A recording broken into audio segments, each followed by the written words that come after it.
Yo, what is going on YouTube? I am Germ here. What we're going to be talking about today is a huge story coming out of the League of Legends scene. News that, as you can see on the screen, the LPL is going to be introducing salary caps, and some of the other big news is that players are going to be assigned tiers based on their performance, which determines how much salary they could potentially receive.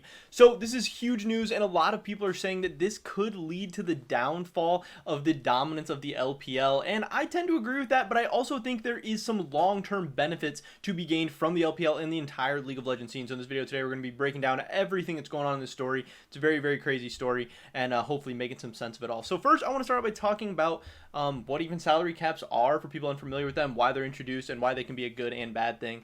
So salary caps, there's hard salary caps and there's soft salary caps.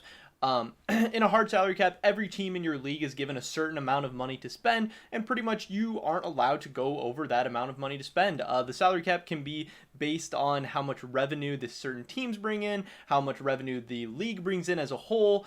And the idea behind a salary cap is to make sure player salaries aren't getting too inflated, make sure the market isn't getting just too high, so that teams are still able to turn a profit while still building competitive rosters, and that leads to long-term health of the league and just a better overall environment for both the owners, the players, and just the league in general. So a problem we have going on in a lot of the League of Legends and esports world right now is that a lot of the teams aren't profitable. In fact, we see here on the TSM subreddit that they claim to be the only profitable organization in the entire LCS. Obviously, that's a problem. Obviously, that is not sustainable. And part of the reason of that is something, I believe it's like 60 to 80% of the money that LCS teams spend is on player salaries, or maybe that's just esport teams in general is on player salaries.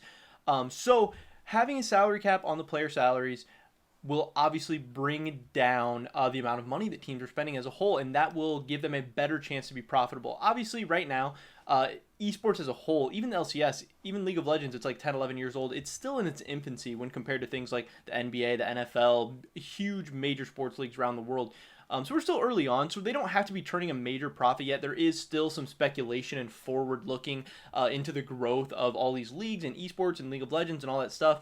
But you do want to have plans working towards being able to make money, and if you show that you are profitable and able to generate revenue and stuff, that's going to bring in more investors, that's going to bring in more advertisers, that's going to bring more legitimacy to your leagues, your teams, everything. So China is taking a big risk here. The problem with adding a salary cap in something like League of Legends is how much the international competition matters.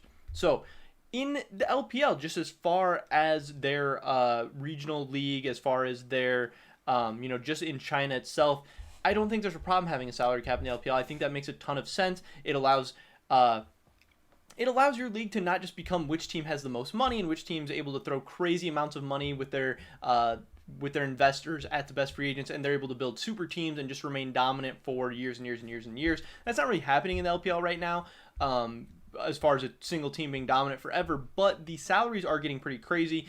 This one article talks about the player salaries, like some of them being in the millions and stuff. This is the article that's been blowing up, that the LPL is implementing financial fairness rules, and what are going to be the consequences for esports. So we've seen some of that in NA as well. Huni getting the over $1 million contract, like that's obviously too crazy, especially when teams aren't even making money to be throwing around that kind of money. So I think in principle, the LPL having a salary cap, they're talking about paying their players like 120K, 140K a year max, which I think is pretty crazy, because that's obviously a lot less than like $1 million or even 500,000. I've heard some of the average salaries in NA can be like 300K, 400K. So this would be significantly less than that even, which is pretty crazy. But I do think it makes sense for a lot of the leagues.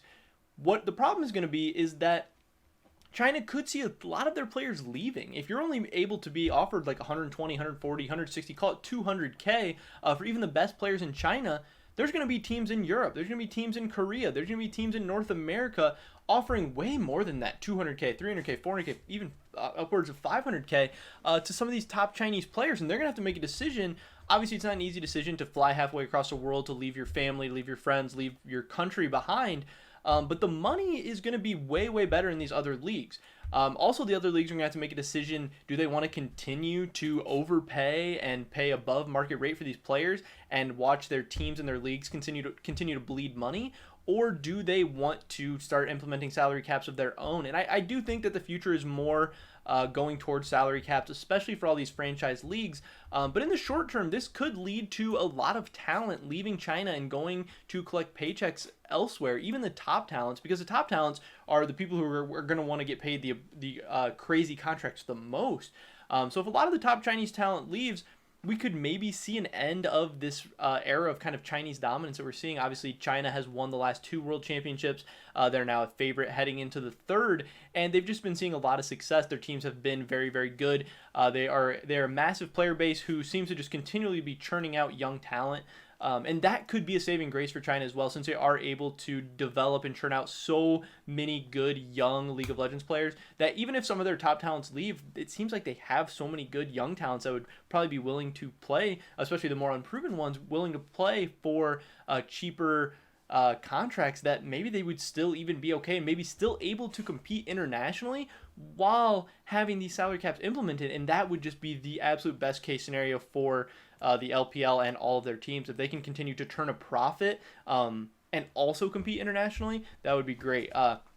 When I think about this, this is a lot like soccer, where in a lot of the top European leagues, we don't see salary caps and things because it is so important to be competitive at an international level. I'm thinking about things like the Champions League, and if something like the Barclays implemented a salary cap, then some of their top players would just leave and go to other leagues, and the other teams in some of the other leagues, like the French league, the Spanish league, whatever, they would be stacked up with all their best players, still being able to offer them exorbitant contracts, and then they would just have more success in the Champions League. They would probably gain more fans, more revenue, and just be way more hyped up as the best leagues in the world, and Barclays would definitely suffer a little bit.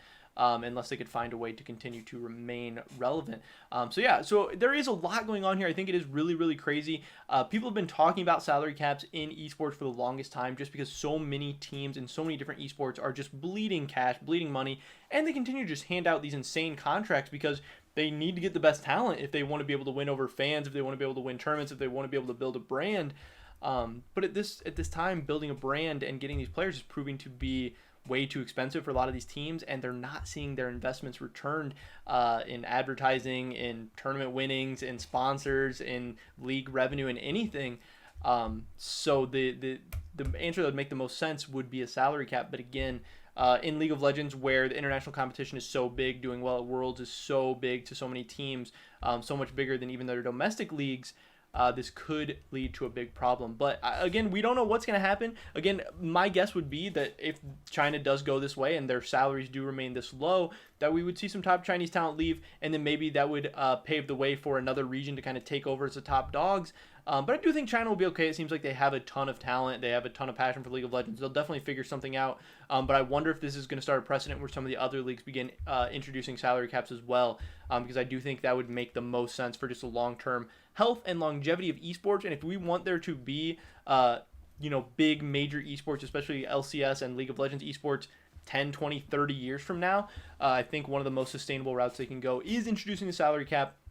Even though obviously some players would be mad about it in the short term because they'd be making a little bit less money, you can make more money and build a potential longer career and everything out of it, and just an overall more successful league and opportunities and everything, if some of these organizations actually begin to make money and become legitimate business ventures and business opportunities, and it would just legitimize the whole thing a lot more. But this is such an interesting story with so much going on.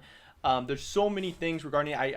I kind of hope that the LPL does do this because I want to see how it plays out. I want to see how successful or unsuccessful it is, because I do think it would be a good idea for the LCS to implement something like this, but getting to see somebody else try it out first would be obviously great for that. But that's pretty much it for this video today, guys. Definitely drop a like if you enjoyed it. Leave a comment down below. What do you think about all the situation? Do you think salary caps are a good idea in esports? Do you think they're a terrible idea? Whatever. I would love to hear your guys' thoughts and opinions because I really think there are great arguments for both sides of this. Definitely subscribe to update on the latest content. Hopefully I catch you guys in the next one.